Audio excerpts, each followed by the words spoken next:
Hi ladies, it's Friday, October 7th, 2011. It's about 53 degrees here today.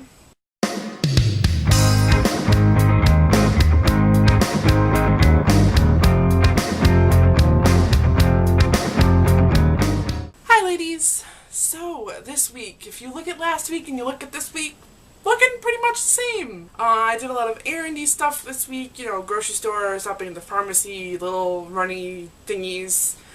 And the only other relatively interesting things that happened this week were I met a friend for coffee, which was really nice. And then, if you're in Connecticut, this will be interesting to you. I feel like every time I go to a consignment store, there's really not that much for the bigger girl. And they just opened up this new consignment shop in Cromwell, purely for bigger girls. And I went there and I bought this really, really cute dress, which is a name brand dress. Lane Bryant. I actually shop at Lane Bryant. And I only paid like $26 or $28 for it, when it's normally like $60. So that was really awesome. So if you're in Connecticut and you're interested, let me know. I will let you know where it is. Aside from that, I really haven't done all that much. Just more working down at the house. We're actually having a tag sale tomorrow and just like stuff like that.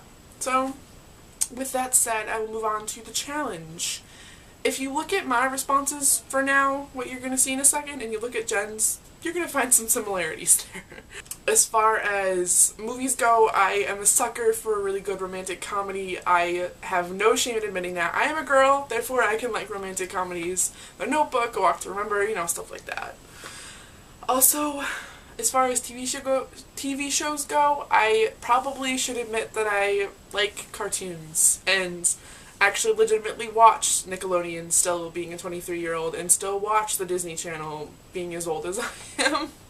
Still, my parents don't understand why I still watch that stuff, but I like it and I do. What can I say? As far as books go, I am also one of those people who reads a lot of romance books. I love them. I think they're cheesy and fantastic and also really terrible at the same time. They all end the same way. Everything really, generally the plot line is fairly similar, but I love them. I've been reading them since I was like 12. My mom always has them laying around the house, so I just pick them up and read them whenever I see one. Yeah. And as far as YA books being a guilty pleasure, I don't think that's even a guilty pleasure. Like, they have legitimately some really good YA writing these days. Like, the kids these days, I just dated myself by saying that. The kids these days really don't know how good they have it. Like, back when I was a teenager, like, there really wasn't a really big, wide selection of, like, topics and whatever. They have it really good, so I still read them. I don't care. I have no shame in admitting that. But the thing that I should have shame in admitting is what I'm about to admit right now. I, too, like Taylor Swift, Jen, so I don't feel like that is anything that you should be ashamed of. But here's some stuff that I should be ashamed of. I legitimately own a Miley Cyrus CD, and I don't generally tell people that because I feel like I should probably be ashamed of it, but what can I say? Also, like Selena Gomez and Victoria Justice and like that kind of Disney pop horrible music, I kind of legitimately listen to it. Also, like Lady Gaga and Kesha and like that kind of just bad pop music is just stuff that I know that I shouldn't like, but I do. Yeah.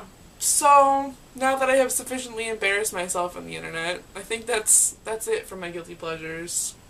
Yeah. So, this was a really fun topic, Jen. I'm kind of glad that you picked it, even though I'm kind of embarrassed about the fact that I just had to admit my music choices on the internet.